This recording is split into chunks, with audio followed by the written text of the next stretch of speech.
So today's fresh thought is going higher. And what I mean when I say going higher is we all kind of reach this moment in life where there's some area or aspect of who we are that we want God to take us higher. So maybe it's on a personal level, you want to be a better person. Or maybe it's in your purpose, you want to go higher in your purpose. Or maybe you just want God to put you in your purpose, so you need an opportunity. So you want to go higher by saying, God, I need an opportunity. Whichever way you want to go higher, they all still start with who you are interpersonally, kind of who you are internally. So when I say today's fresh thought is going higher, what I'm saying is have you looked at who you are? Because that's what's actually going to put you in a position for God to be able to say, I can take you higher. So if I want to be a better person, who am I? If I want to go greater or higher in my purpose, who am I? If I want to go to the next level, just God give me an opportunity, who am I? Because if I don't fix who I am, if I don't work on who I am, God will not take me higher. And I need you to understand that. If you want to go higher, you first and foremost have to be at your best. And not just for the moment, you've got to be at your best as a lifestyle. And so to best illustrate that, I wanted to kind of talk about the process of the high jump. And so the high jump is something that I used to do in elementary and middle school and in high school. I love doing it. Unfortunately, I stopped growing at 5'8", and so high jump surpassed me and realized, okay, I can't do that anymore. My daughter, my oldest daughter, baby girl, she did the high jump. In fact, she has no problem showing me that she still holds a school record for the high jump. But we don't really talk about it because in my mind, I'm the best athlete of the family. So if I don't have a record, nobody has a record. And so we don't really talk about it. Anyways, I digress. High jump. So if you think about the high jump, basically what happens is you've got the eventual winner and he's got all of his opponents. And typically the bar starts low enough that everybody can clear it. And it's just kind of this warm up. And the warm up is just saying, okay, I've got the moves together. I've got the basic things I need in order to go on in this event. That's kind of why the bar starts low so that everybody can clear it, right? But if you notice, the bar starts to raise, and it's being raised because of the two metal poles on the side, which we call standards. So as the standards raise, the bar raises, and as the bar raises, opponents start to be eliminated. And they're being eliminated because the bar requires more. And so the higher the bar gets, the bar is essentially saying is, I need you to be better. I need you to put together everything practice and competition has taught you, because I'm not going to make this easy for you, but if you put it all together, you'll be able to clear the bar. And even though the standards are being raised and you're clearing the bar, your opponents are going to fall off. Because at their best, they're not better than you. They're not better than the standards raising. They're not better than the bar that has been set. So the higher the bar goes requires more of you, and you got to put it all together to be your best self and get your highest and your best jump. And so then the eventual winner at some point realizes, as he or she looks around, that his opponents, her opponents, couldn't meet the height because they couldn't put together what you were able to put together.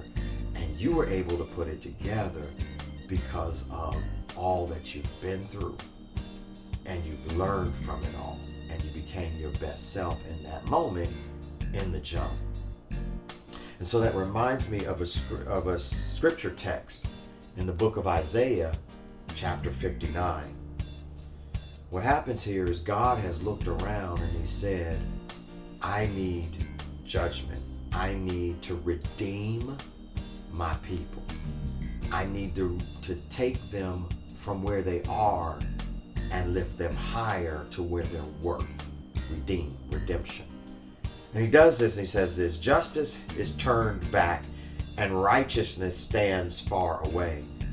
For truth has stumbled in the public squares, and uprightness cannot even enter. Truth is lacking, and he who departs from evil makes himself prey. I'm going to stop there for a second. What God is essentially saying is I need you to learn everything you learn and depart from those things of you that don't need to be a part of you. Gossip, depart from it. Lies, depart from it. Manipulation, depart from it. Unreliability, depart from it. Inconsistency, depart from it. I need you to hold fast to things that make you better. And so watch this. The Lord saw that some folk were trying to get away. They're trying to depart from what's keeping them down. And it displeased him that there was no justice. See, just because you're doing everything you're supposed to do, you're departing from all those parts of you that are holding you down, doesn't mean you can go to the next level on your own. God has to intervene, but God is not going to intervene as long as you're holding on to the parts that hold you down. As long as you still got that gossiping spirit, he's not going to rise you. As long as you are unreliable, when people are counting on you, he's not going to raise you. As long as you're behaving in a way that God can't use, he's not going to raise you. But when you do let go of those things, God says you need my help. And watch what he does. He saw that there was no man and wondered that there was no one to intercede. Then his own arm brought him salvation, and his righteousness upheld him. He put on righteousness as a breastplate and a helmet of salvation on his head. He put on garments of vengeance for clothing. He wrapped himself in zeal as a cloak, according to their deeds, according to us doing what's right as a lifestyle. Stopping the gossip, stopping the manipulation, stopping the behaviors, stopping the unreliability, stopping the inconsistency. According to our deeds, so will he repay, meaning he'll take care of the enemy. He'll redeem you. Watch this. Wrath to his adversaries, repayment to his enemies. To the coastlands he will render repayment. So they fear the name of the Lord from the west and fear his glory rising from the sun. For he will come like a rushing stream, which the wind of the Lord drives. Watch this. I'm going to say it in the King James Version because that's the one that really blesses my soul and one you're probably familiar with. Basically, the Lord, when the enemy comes in like a flood, the Lord will raise a standard against him. That's what it says in the King James Version. You see, what you've got to understand here, what Isaiah is trying to tell you is when you make the decision to change and be who God needs you to be, then Jesus comes in and raises the bar, and only you can get over it. Well, how do I do that? Well, if Jesus put on the helmet of salvation, then God is saying, I need you to put on the helmet of salvation. I need you to put on the transformed mind, because that's where grace and mercy ushers in and saves you. You've got to stop thinking the way you've been thinking. You got to stop thinking the way the enemy thinks and start thinking the way God needs you to think, and start believing, because he says put on the breastplate of righteousness. That's a belief system. That protects your spirit and your soul. And you've got to believe what God needs you to believe and stop believing what the enemy wants you to believe. When you put on these two things, in other words, when you're doing what you're supposed to be doing, Jesus is just raising the bar.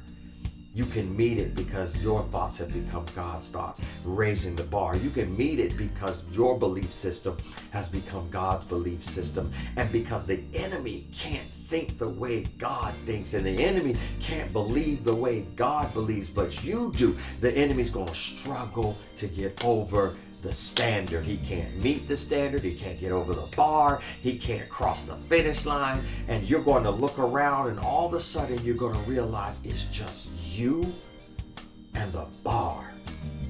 because the enemy has been eliminated. The enemy has been defeated. That word standard in the Hebrew, nous, yeah. What it means is God is saying it's going to rush in Jesus, and Jesus becomes your standard. Do what Jesus does. If you put your best self together, you'll clear the bar. If you put your best self together, you'll jump higher. If you put your best self together, God will raise you higher than you've ever been raised before. Watch this. But the enemy will get caught up in his own flood. The enemy will get caught up trying to figure out how he can't clear the height. The enemy will get caught up because he can't think like you think. He can't believe like you believe. What do I mean? He doesn't have your faith. Faith brought you through some things the enemy will never understand. And so what you've got to be able to do and say, you know what? I've got to put together everything God has taught me and create a life out of who God says I'm supposed to be. The enemy can't understand faith, but faith will cause you to clear the bar. The enemy can't understand being reliable, but reliability will cause you to clear the bar. The enemy can't understand speaking words of love instead of gossiping, but that's what's going to get you to clear the bar. The enemy can't understand operating in truth instead of manipulation, but truth is going to get you to clear the bar. And so when the enemy comes in, God is saying, do you want to go higher? Okay. Then put on what Jesus put on, because he's not going to lower the standard.